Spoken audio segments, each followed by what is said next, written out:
Hi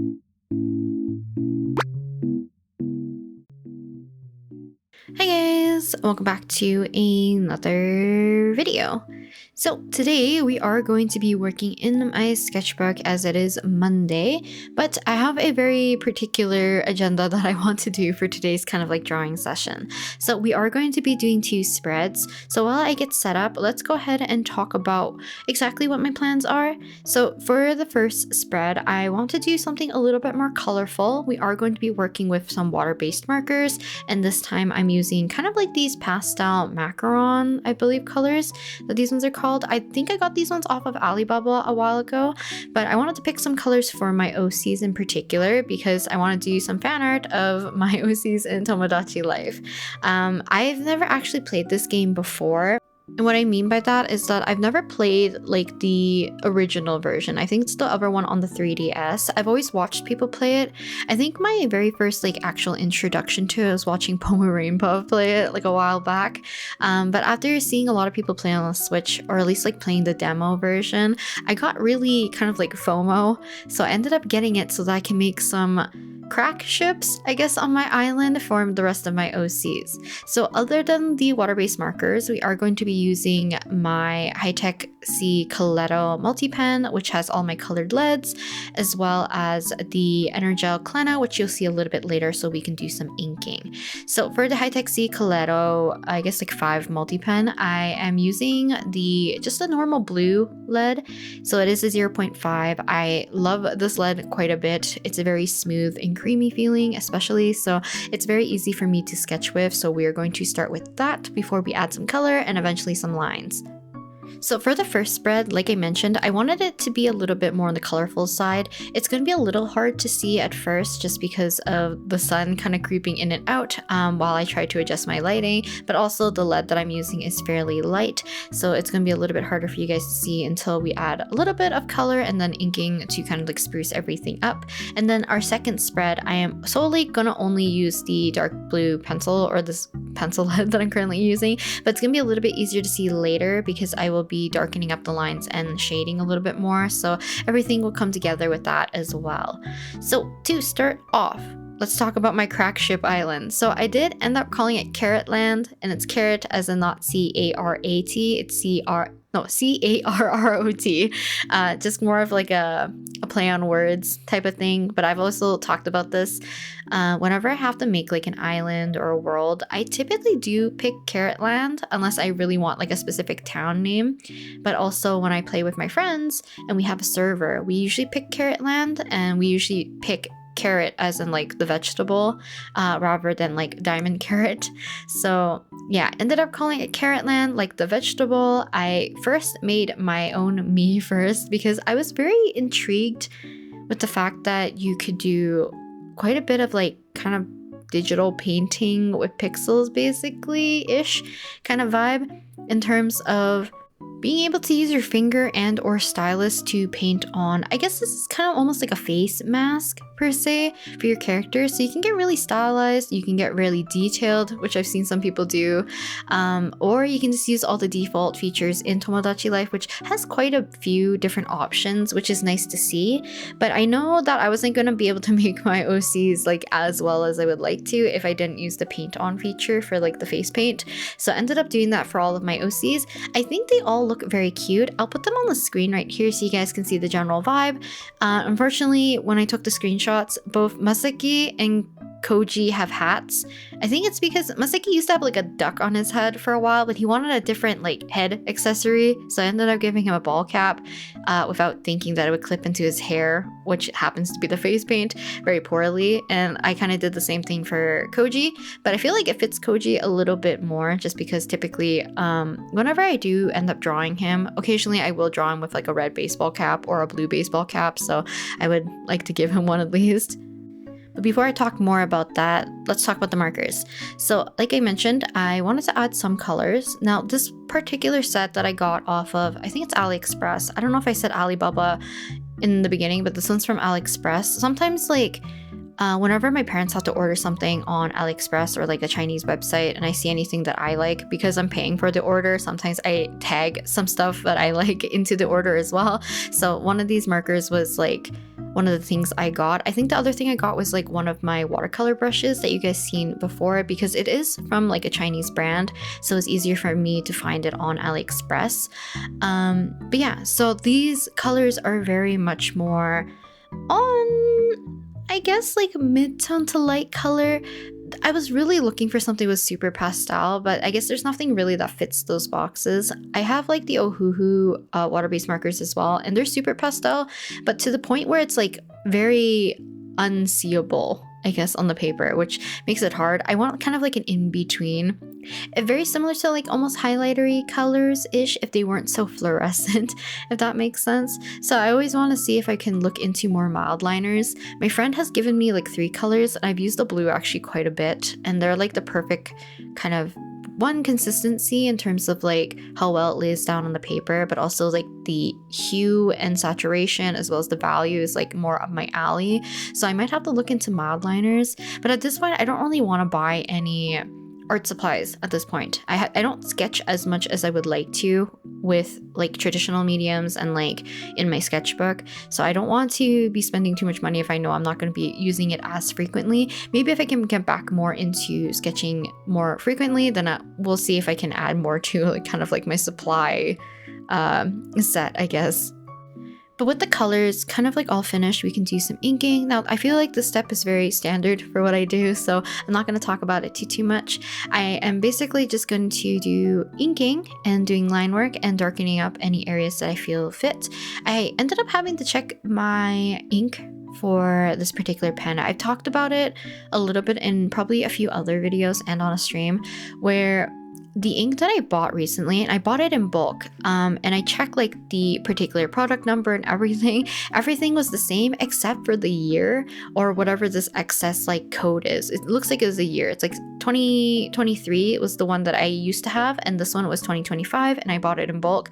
The ink consistency is just slightly different, and one thing I love about this particular ink, or at least what I thought I loved about this ink, is the fact that it dries super fast, so I had no worries about smudging. Now, luckily, I did not run into that issue for this particular page, but ever since I've switched over to this ink and I switched over back to this notebook paper, I have noticed a little bit of smudging here and there where it's not really absorbing as nicely. So I'm assuming it's the ink, because there is a little bit of a difference in just the, I don't know, like the barrel color, I guess. Like the tip of it, I think, is either black or silver or like a matte gray. But these ones that I bought in bulk have like an orange to it. So I know it's not exactly the same. Someone said that maybe they changed their formula, or maybe it's like a different batch. I'm not too sure. But like I said, because I'm not in this in this position of where like I don't feel the need to buy new supplies while I still have working supplies. I'm not going to buy the new ink until I run through this. Now, I did say I bought these in bulk, so unfortunately I did buy a 12-pack, so it's going to take me a super long time to get through them. But as long as I'm a little bit more patient, I don't think it's going to be too much of an issue with the smudging. Like I said, I didn't really have any issues while working on this particular session, so as long as I'm a little bit more conscious about how I'm inking, we should be fine. Maybe, who knows, maybe the last 3 times that I had smudging, it was just like user error. Maybe I actually didn't give it enough time to like fully dry, but typically it dries like super quick though. Like there was like no issues before. Now, one thing I forgot to talk about, because I was talking about my crack ship islands basically, is the fact that the colors that I chose, I wanted to kind of like fit them and tailor them to the particular OC. So we have purple for Kaisen. I kind of have a more lighter-ish green for Moriko. We have more of a teal or turquoise color. I guess like more like a minty color-ish for Masaki. Kind of a mid-tone blue for Selwyn. I kind of like lighter blue for myself, or like my Rinmi, I guess. And then a very light kind of cyan blue color for Akemi. And then once again, I chose yellow for Koji, and Sato is pink. But because they didn't show up on this particular spread, because I didn't want to overload it too much, I ended up using the yellow very briefly to add some accents and a little bit to the text. And then I used the pink for anything that had anything to do with like liking and loving and my weird love triangle. So let me talk about my crack ship island a little bit. So the reason why I keep calling it a crack ship island is that technically I have allowed all of my characters. I might change mine because I don't really, I kind of want just myself to be just a resident. So I might change my, what is it called? Dating preferences to something else. I don't know. Can you not have any dating preferences? I mean, like, is there a way for the character not to fall in love? If not, I'll just keep intervening with myself. That much I can probably do. But every other character, minus my children or like kid OCs, so Koji in particular, I think I only put him for a female, but they also are like a kid, so they're not going to get married or anything because they're not supposed to, because they're a child. But the rest of my OCs, I made them all 20 plus. And then, or like, I guess it's mostly bumping up Moriko, Sato, and Akemi because they're in still like teen-ish age. They're around like 19. So I bumped them up to at least 20. I might bump them up to 21-ish and maybe bump Masaki and Kaisen slightly. But basically, for their dating preferences, I put everything so that they can literally date whoever. So that's why I wanted to bump their ages to more an appropriate age so it's not strange. But also, I didn't want to be intervening too much. Now, with that being said, I did intervene a little bit when it came to Akemi and Sato, and I'll explain a little bit why later.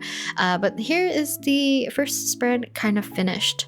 So I basically did a few moments here of just what I took screenshots of my OC island. There's a lot of funny moments, but because Tomodachi Life doesn't allow you to export your screenshots like in the normal way, it's gonna be hard for me to show you guys in particular, but I did end up taking some screenshots while I was on my Streamlabs to show you guys. Also, this is what Masaki and Koji were doing while I was drawing and sketching for a little bit, because I was gonna take some screenshots. Also, Kaisen is indeed boy failure. Like, he gave me a bit of that vibe in the beginning, but I'll talk about them a little bit more. But here is Kaisen trying to cheer up Masaki after him feeling down. I think he talked to me, but Kaisen did not do a very good job, and I think he just made Masaki a little bit more upset, if anything. So Kaisen is indeed boy failure in on my Carrot Island. But like I mentioned, second spread of our little sketchbook session, I am going to be using solely just the kind of like mid-tone dark blue lead. So this is the Unidia Nano color lead. And typically, like, I would always use the Pilot Color Eno, but I feel like I use it mostly only when I'm using red or pink. The blue is still quite nice. I don't know if I run out of the blue or I just don't have that one like prepared properly, which is kind of why I like using the Multipen to have all of my colored lead. So for my Multipen, I do have like normal graphite.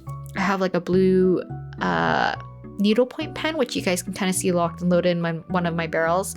I used to have like an eraser. I might swap it out again for like the blue part. We'll see. The eraser is not technically my favorite. It's a little bit too firm, but also like wobbly. So I don't really like using it as much while I'm sketching. And typically if I'm sketching correctly how I like to sketch, I don't have to erase as much. But you would have saw that I also erased Kaisen's face like almost immediately because I didn't really like it. But the other leads that I have is a red, which leans a little bit more towards like a red orange, but I feel like it's slightly scratchy, so it's not my favorite. I have a light blue, which I use often whenever I'm doing lighter spreads and I want to do some marker and inking. And then obviously this blue, which I absolutely love because like I said, it's very creamy and just very smooth and very easy to work with. So whenever I have to shade or darken things up, it's very easy. So it's very, I guess like not as straining on my hand. So it's very nice to use. Like I said, the red one's a little bit more scratchier. So it's typically not the one I gravitate towards to. Also, I don't know if this is like a regular thing or normal thing. So as much as this pencil is very smooth and very easy to work with, every time I've like turned the page or the page is not like a part of the same stack, I don't know how to explain this. So while I'm working on the right side, it's like a fresh new page. It hasn't been like turned over. It's laying perfectly flat on the pages behind it. So it's very easy to use. But while it's like sketching on the left hand side, I feel like it just takes like a slight bit more effort to get things running. I don't know why. I don't know if it's because like the page is no longer like perfectly flush, so there's more like beveling and or like pushback. So yeah, I don't know. It's just like a strange thing I always noticed. I always like working on something that's a little bit more flush, which more recently I've been sketching on the right hand side despite being right-handed, allowing a lot more smudging to happen. But it's just because I like the look of my sketches that are on the page that's a little bit more fleshed with everything else. I don't know, it's just a weird preference right now. But I might do like a comic or two talking about the weird stuff that has been going on my island. So right now I'm working on Koji and Salwen, but the one sketch after this I think is my favorite because it was one of like the here on daily news with whoever's the news reporter that day. But let me talk about our ships because this is kind of the whole point. So I canonically only have one ship among my OCs, which is Sato and Akemi. So they're kind of like high school sweethearts. They're very like still fresh, I guess. They've only been, I think, dating for 2-ish years. Met in like second year of high school in terms of dating, or is it first year? Maybe it's 3 years. And then they're dating into like post-secondary kind of vibe right now. But the reason why I'm allowing them to not be technically part of my crack ship island is because they kind of had mutual feelings very early on, mostly Akemi. So I started putting Sato into situations where she can talk to Akemi more, and then she went to the very weird route of being like, oh, we're very good friends, oh, we should move in as roommates, and then started developing feelings, I guess, in this case. So Akemi had to wait a very long time for them to at least be mutually having a crush, or I guess like I think it says they're ready to risk it all, but right now they have not confessed at all, so we'll see when that will happen. They're right now in this kind of weird limbo stage which I find very cute. So that's the only one I have actually had to like somewhat intervene, or not intervene, I gave a little bit of a nudge to Sato. Then comes my issue with our love triangle. So if you saw in our first spread, because I let them do whatever they want, we have Kaisen initially liking Masaki first. And I think the next day Masaki liked Salwen, and then the day after that Salwen also liked Masaki. But then I forget what was it that caused... Oh, now I remember. So I ended up giving Masaki... Not giving Masaki, what am I saying? I dropped Masaki next to Kaisen because I think it said like Kaisen wanted company or something like that. So I dropped Masaki next to Kaisen, and at this point Kaisen has hit this point of saying that he is, I think, close to giving up. So I was like, okay, we're gonna give you one more chance, like see if you can patch things up or fix it. I don't know what's happening, but basically I got like a cutscene, which I find very ironic. So Masaki has been given like a map as one of the items that I've given him for some reason, and in the cutscene he drops the map on the floor. Kaisen picks it up for Masaki, and then Masaki actually now has a crush on Kaisen. Now this is the, I guess technically the part where I technically intervened, because it asked whether or not should Masaki go for Kaisen or should he go for Salwen. So because I believe in my boy failure son Kaisen, I decided to pick Kaisen for Masaki. So we'll see how that goes. I think it's also because I know it's a crack ship island.